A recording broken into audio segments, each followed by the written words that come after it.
Hawaii is no stranger to disaster during hurricane season. As we have seen over the decades, all it takes is one storm to alter the course of our lives.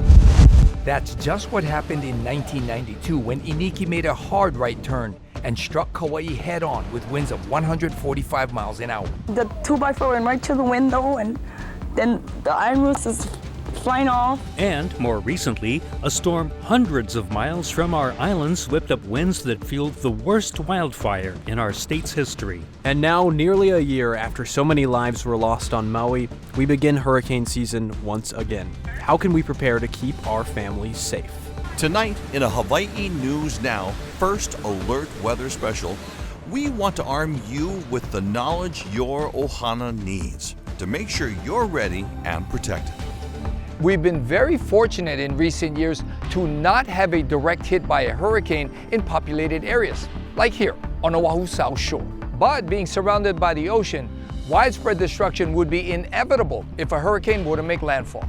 Looking around at our surroundings and the landscape of the islands, studies show we are vulnerable to many risks, especially severe flooding when it comes to storm impacts. Here on the ground on the South Shore, we are very close to sea level with an elevation of only a few feet. And from this vantage point, it may seem like we're protected, but that's not the case when you look at the big picture.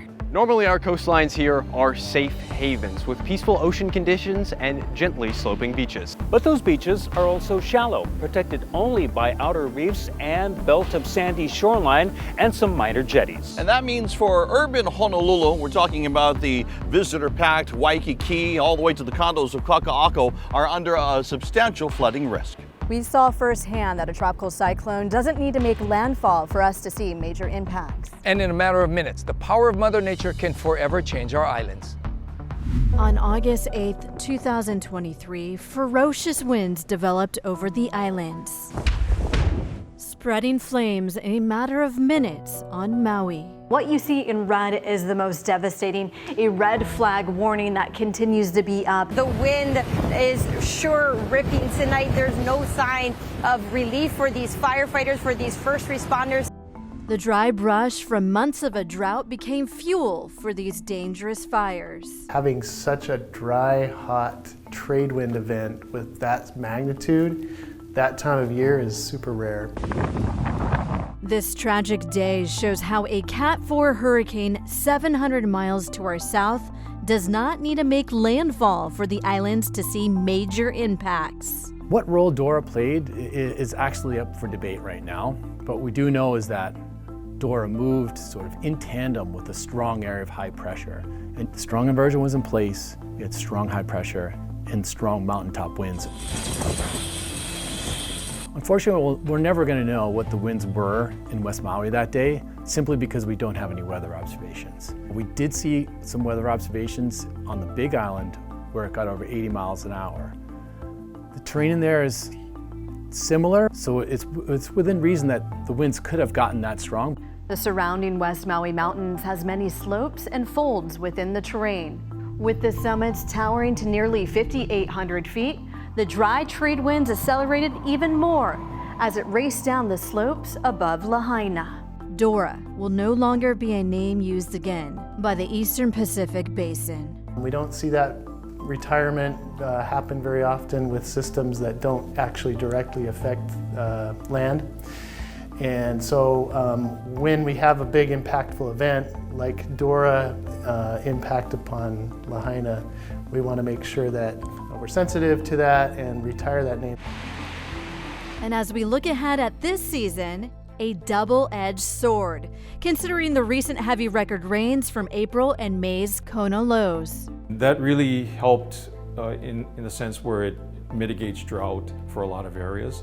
But on the other hand, it's good for growing grass. And if we do see the drier than normal conditions develop into the summer, these can dry out and cure and end up with another fire hazard. And with La Nina, we'll be facing drier than normal conditions this summer, which is likely linked to drought and fire weather concerns this hurricane season.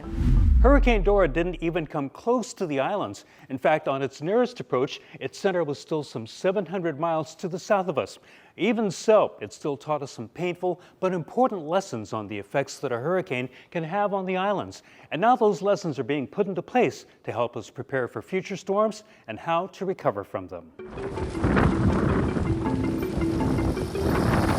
Ahead of the fires, the National Weather Service had issued a statewide red flag warning. One lesson from Lahaina is that forecasters will now be able to be more focused on effects that strong winds and dangerously dry conditions can have in a specific area, like West Maui or leeward areas of Oahu, Maui, and Hawaii Island. What we're doing better this year with the National Weather Service is being able to predict exactly where we're talking about as far as these red flag warnings. Back then it was more general, big picture red flag for the state. I think we'll be better prepared this year with being able to predict and pinpoint exactly where we're talking about these high winds and these conditions for red flags. Forecasters at the National Weather Service had already been working hand in hand with IEMA and other emergency management agencies and first responders around the state. But another lesson learned is getting the word out to residents on what to do when there's a high fire danger. What we discovered in 2023 was that the wildfires affect everybody. It was our first experience dealing with a wildfire destroying a town. And since then, we've needed to learn how to communicate those hazards with not just first responders, but also the general public. Even without fire, the strong winds still caused other kinds of damage to buildings and infrastructure. That wasn't even hurricane winds. That was just below hurricane strength. So when we get these heavier winds, what kind of damage will it do on our infrastructure? And what can we do now to build that resiliency so that our state can withstand some hurricane winds? One thing that did withstand the winds were the people who came together to help out Maui after the winds and the fire, something that will be important when a tropical cyclone or another disaster hits. What we're trying to do is take the lessons learned from Lahaina on August 9th and how the community came together, pulled together, and supported one another. How do we capture that energy, that aloha, and now move it across the state and learn from what they went through? Those lessons are important because the 2024 hurricane season is here. This year, forecasters are calling for below average activity. 1 to 4 storms are expected in the Central Pacific Basin, and let's take a look at why. Hurricanes are like an engine, not the type under your hood, but one that requires a massive amount of fuel. And the fuel for these storms is warm water, and you'll often find it in the eastern Pacific Ocean. And it typically sits right here in the red, just south of Central America. When this warm water bakes in the hot summer months, it evaporates, and when it evaporates, it releases energy. And when you have a whole ocean's worth of evaporating water, that provides a lot of energy to these wannabe tropical storms and hurricanes. But this warm water isn't always consistent. That inconsistency is the switch between El Nino and La Nina. In a neutral or La Nina year, the water is slightly cooler here and along the equator, not providing the high amounts of energy needed for hurricane growth. It's important to understand the specific conditions that are in control of each system as it moves through the area, and to not try to too much compare it to a system that came before, because there's always some unique difference, right? La Nina may bring less activity, but during past La Nina years we've had close calls, so we should always be prepared each season. Coming up next, what is the most dangerous outcome when a hurricane makes landfall? The First Alert Weather Team takes a deeper look at storm surge and how winds can impact the islands.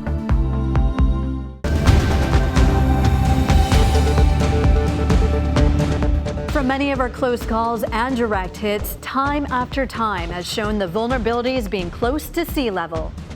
Water is our biggest threat, especially when it comes to powerful tropical cyclones. What exactly is storm surge, and why should Hawaii be concerned? It is water from the ocean piled on top of the tide, where the storm's powerful winds push water on shore. The water has nowhere to go but up and move in towards Mauka.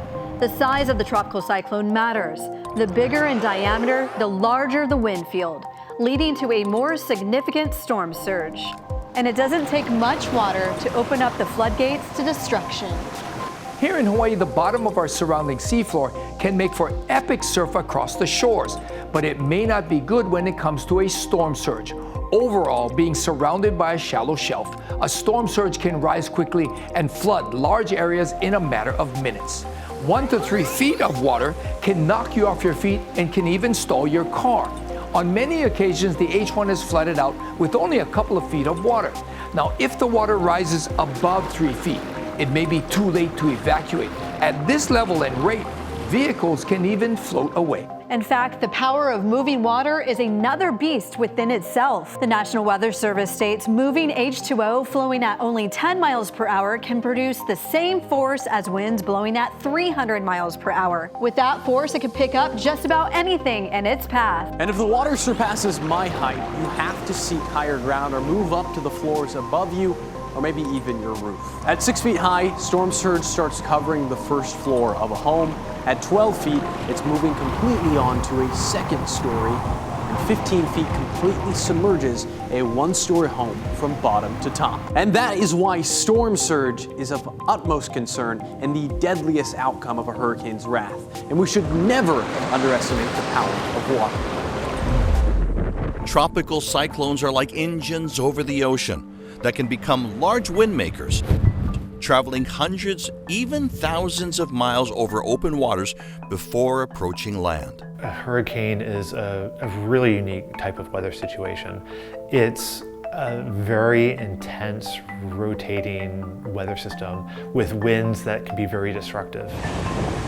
Fueled by warm ocean temperatures, light winds, and humid air, they can quickly evolve into hurricanes. And if you think about an ice skater or something doing a swirl, when they bring in, they start spinning faster. A hurricane with a wind field can spin faster and faster. Frequently, the right side of a hurricane is the most dangerous side, creating a whirlwind of gusty winds, among other threats. At Category 1, wind speeds reach 74 to 95 miles per hour.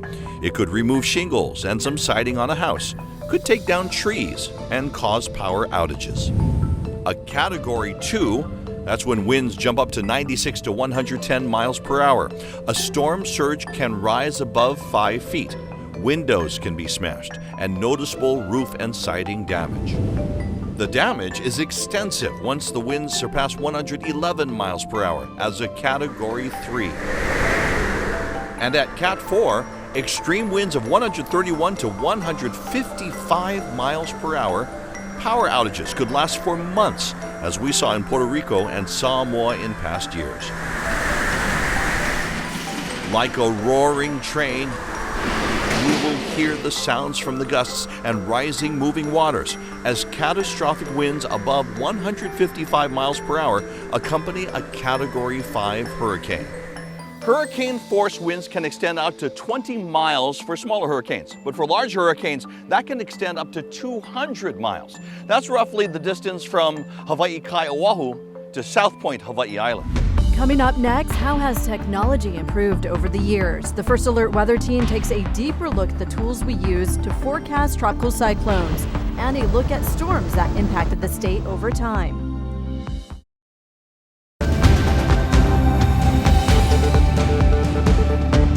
We keep saying it. All it takes is one storm to leave behind catastrophic damage. And we remind everyone because it's happened here several times.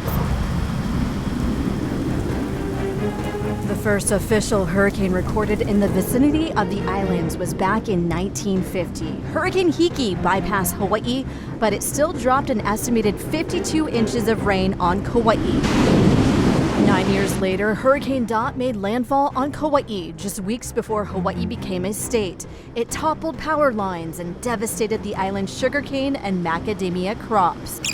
Jump ahead now to November of 1982 and the arrival of Hurricane Eva. The powerful storm caused significant damage to Kauai's south shore. Poipu Beach used to be one of the most luxurious and popular resort areas on Kauai.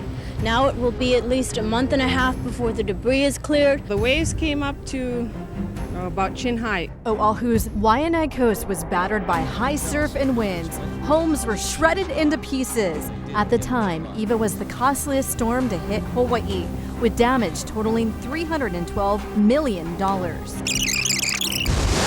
That figure would be topped a decade later by the most powerful hurricane to strike Hawaii in recorded history. Hurricane Iniki was massive, with wind gusts up to 175 miles per hour, and Kauai took a direct hit. Iniki, Hawaiian for piercing wind, is living up to its name. Its fierce winds are piercing through everything in its way, and this is not even the height of the hurricane. The island was torn apart. More than 14,000 homes were damaged or destroyed, and residents were left without electricity for weeks. The estimated damage was north of $3 billion. Over the next 2 decades, the islands felt the remnants of several weakened systems. In 2014, Iselle made landfall on Hawaii Island as a tropical storm. It drenched the island, and winds brought down invasive albizia trees and puna, which damaged homes and even crops. 4 years later, Hurricane Lane churned towards the state. It never made landfall, but still dumped 58 inches of record rain on Hawaii Island, becoming the wettest storm on record in Hawaii. Hurricane Lane's strong winds also downed trees and power lines on Maui, igniting brush fires that destroyed or damaged 7 homes. Just a month later, Hurricane Olivia neared the islands, eventually making landfall on Maui and Lanai as a tropical storm. Homes and vehicles were washed away in a raging river in Honokohau Valley. Our next major scare was in July of 2020. Hurricane Douglas came within 30 miles of the islands, passing Kahuku at its closest point. Fortunately, the Category 1 storm did not cause any major damage. And of course, this takes us to last August and Hurricane Dora's path south of the state. The windstorm fanned the flames that ultimately destroyed parts of upcountry Maui and Lahaina. 101 lives were forever lost, and more than 2,200 homes and businesses burned to the ground. And while the winds were powerful that day, we know the spirit of the people was stronger as they rallied to rescue each other and save whatever they could of their beloved town. Although the public today is used to having the weather forecast available at a moment's notice, you may be surprised to learn that meteorology is one of the youngest sciences in the world. It has only been since the dawn of the modern computer that meteorologists have been able to provide a quick and accurate forecast to the public. Meteorologists across the world are hard at work developing new technologies for weather forecasting. Weather models are continually evolving, and they're evolving from the perspective of the data that are available for the models, the compute power that is driving the models, and also the core physics that comprises the model. Some developers are deep in research attempting to integrate artificial intelligence into the forecasting process. AI may be able to increase the speed of simulating the atmosphere. And this allows you to run many, many iterations of a particular forecast, and it gives you a sense of what the probability is that a certain weather cyclone storm will occur, or where it will go, and so forth. I think there's a bright future for it, but as yet it's just experimental. And when compared to the continental United States, the amount of data used to begin these weather forecast models here is limited. Well, we're in the middle of the Pacific, and so we don't have the radiosondes or the radar stations that the mainland has. We have 4 radars in Hawaii, which is a small number. Forecasters are actively finding other avenues to combat this data limitation, with some looking to the sky. Now, satellite data are making up.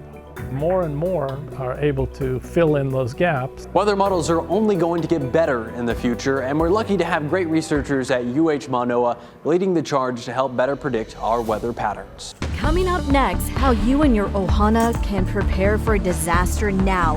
What you need to know to be first alert ready.